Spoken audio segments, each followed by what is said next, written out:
The opening scene features a magician, Eclipso, who is exiting a theater after his performance. As soon as he steps outside, he's ambushed by a superpowered individual who renders him unconscious before taking him to a secret hideout. Sometime later, Eclipso awakens to find himself restrained in a stretcher, with his body connected to several pieces of modern equipment. He also notices another superhero, Brasero, lying on a nearby stretcher. Brasero's body has become a skeleton, as his blood and fiery powers seem to have been drained for some sort of experiment. Oh wait, that's not Brasero, that's Skeleto, and he's just fine. This sets Eclipso into a panic, and he screams for help, but no one can hear him. The scene then cuts to our protagonist, Moreau, a police officer who is seen going through his daily routine at his apartment. While feeding his pet cat, he receives a call from work, assigning him to investigate a case. Following this, he gets ready and goes to the scene, where he meets another investigating officer, Cecile Schultzman. Cecile informs him about the incident. Some superhuman teens had set a nightclub on fire after they were denied entry. Moreau then instructs other officers to summon the forensic team, but he soon learns that they've already conducted the required inspection and left. This means that he's once again late for work. Later, at the police station, the superintendent calls Moreau and scolds him for his recent complacency. He then introduces Cecile as his new partner, whom he'll be working together with. Through their conversation, we learn that Moreau used to work as a leader of the Pack Royal, a superhero team consisting of Gigaman, Callista, and Henry. Henry, the best superhero name of them all. However, he stopped working with them after the tragic demise of Gigaman, and the team eventually disassembled. Since then, Moreau started working as a special officer to apprehend the superhumans. In the past few years, the crime rate had dropped to almost zero, and everyone thought that the superhumans had left the city. But now, the cases are rising again. So, the superintendent wants both Moreau and Cecile to work together. Later that day, Moreau and Cecile receive news about another similar incident. They, along with the police team, immediately rush to the scene, where they find out that a teenage boy is terrifying the entire school with his fiery power. Sensing the urgency of the situation, Cecile instructs the team to prepare their weapons for intervention, but Moreau opts for a more peaceful approach. He then disarms himself and slowly approaches the boy, while convincing him that nobody is his enemy. He manages to engage the boy in his words and takes him into custody. The officers also confiscate some serum tubes from the boy that granted him his powers. Just then, before departing the scene, Moreau notices Gigaman's nervous daughter,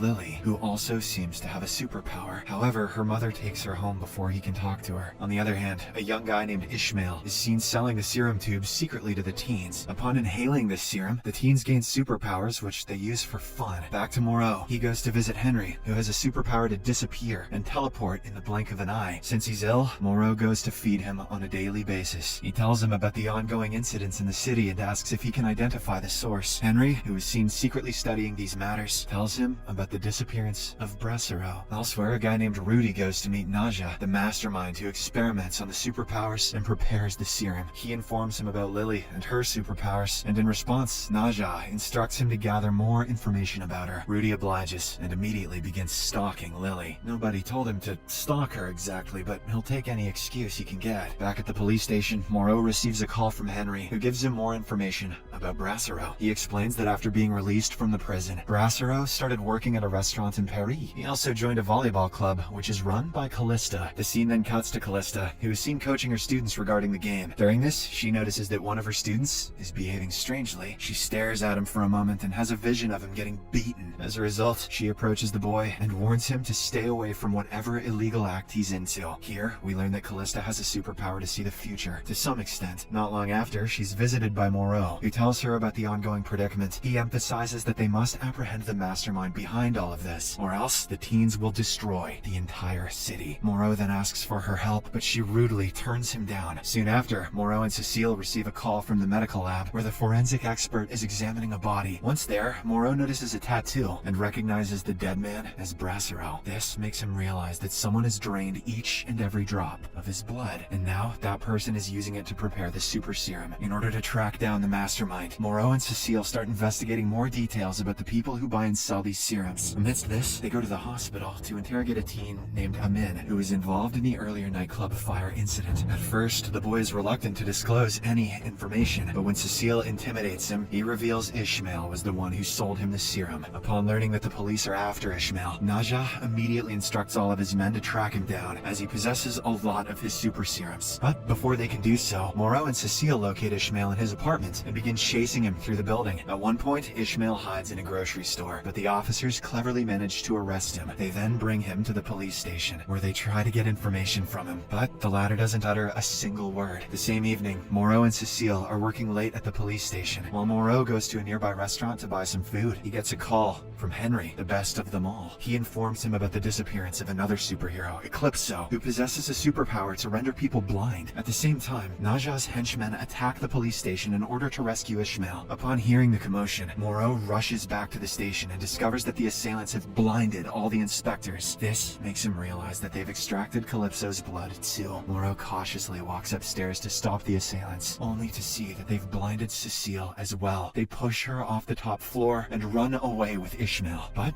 right before she meets her demise, Moreau runs towards her and touches her. As a consequence, Cecile floats in midair instead of striking the ground. This shockingly reveals that Moreau is also a superhero. Well, yeah, I mean, he worked with Henry, for God's sake, who has an ability to manipulate gravity and make things fly. Turns out he discovered his superpowers during the time when he used to work with the Pack Royal. Meanwhile, Ishmael is taken to Naja, who orders his men to execute him. In a desperate bid to save himself, Ishmael reveals that he witnessed another superhero, Moreau, but the gang kills him anyway. Following this, Naja instructs his men to abduct Moreau and bring him here. Later, one of his henchmen arrives at Callista's school and persuades the students into inhaling the new serum. You don't have to tell me twice. I'm a stupid teen. A few of them oblige, but as soon as they do so, they pass away. The henchman then calls Naja and informs him about the new serum's test review. On the other hand, Lily's mother comes crying to the police station and tells Moreau that her daughter has gone missing. It turns out that Naja has kidnapped Lily and he wants to make super serum by extracting her blood. Hearing this, Moreau immediately rushes to Lily's apartment in hopes of finding clues. There, he meets Callista, who tells him about her student's death after inhaling the serum. Now that she finally knows the seriousness of the situation, she agrees to help him. However, Moreau doesn't want her assistance anymore and tells her to go away. After she leaves, he begins searching the house and eventually finds a piece of paper in a trash bin that contains a phone number. Moreau then tries to find more information, but he's suddenly attacked by Naja's henchmen. They administer him with a sedative, rendering him unconscious. Outside, Callista notices Cecile heading towards the apartment. She stares at her and has a vision of Naja's men gunning her down. In order to prevent the tragedy, she rushes towards Cecile and makes her hide in the car. Shortly after, they watch the henchmen carrying the unconscious Moreau in their vehicle. Cecile decides to intervene, but Callista, who has seen the future, suggests that they wait for the right moment. Meanwhile, Moreau's hand touches the van, and despite his unconscious state, his power prevents the vehicle from moving. This scares the gang members, so they shoot 3 bullets into his chest and throw him out of the vehicle before fleeing. Fortunately, Moreau's power causes the bullets to leave his body automatically. Bulletproof is a much better superpower than that floaty shit. In the next scene, the girls take him to Henry's place where they treat his wounds before letting him rest. Later, while conversing, Cecile inquires about the true identity of Moreau. In response, Callista and Henry reveal that they met him during one of their missions. Their leader, Gigaman, was so impressed by Moreau's powers that he made him an integral part of their group. The 4 of them carried out several missions together and achieved a lot of success. But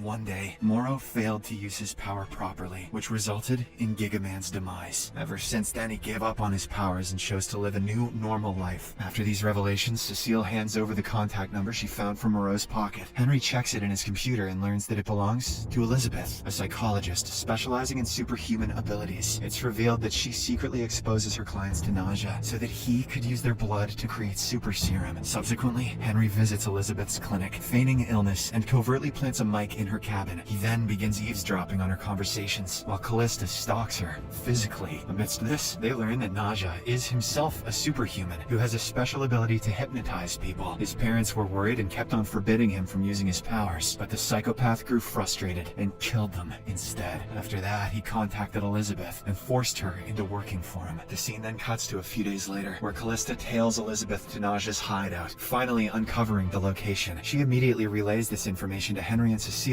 and the trio starts comprehending their next move. During this, Callista learns that the police department has also come to know about the whereabouts of Naja, and that her superintendent is planning to dispatch a heavy infantry police force. She speculates that there will be bloodshed if the police get to Naja first. As a result, the trio decides to set off to Naja's place before them and rescue Lily. But by this time, Naja has already created some serum using Lily's blood containing electric power. In the next scene, Henry, Callista, and Cecile infiltrate the hideout and begin fighting Naja's henchmen, who are now equipped with the new electric power. Amidst this fierce battle, Naja tries to flee with Lily, but Moreau arrives out of nowhere and stops him. As they fight, Cecile takes Lily away from the scene. Seeing this, Naja inhales several serums and proceeds to chase them. At this point in time, Moreau realizes that an overdose of serum will soon result in an explosion. As a result, he immediately attacks Naja from behind and flies up in the air. Just as he expected, Naja is unable to control his excess powers, causing him to explode. When the other team members witness this, they worry that Moreau also passed away in the explosion, but to their delight, he casually returns with only a few injuries. Once the commotion is settled, all the news channels cover the news about the new superhero and name him Titan. In the aftermath, the Royal Pack resumes their duty of safeguarding the city from the superhumans with ill intentions. Cecile presents Moreau with a superhero mask, encouraging him to proudly embrace his role as a leader. The movie ends with the pair sharing a passionate kiss, hinting at the beginning of their romantic relationship, but only if he's wearing the mask.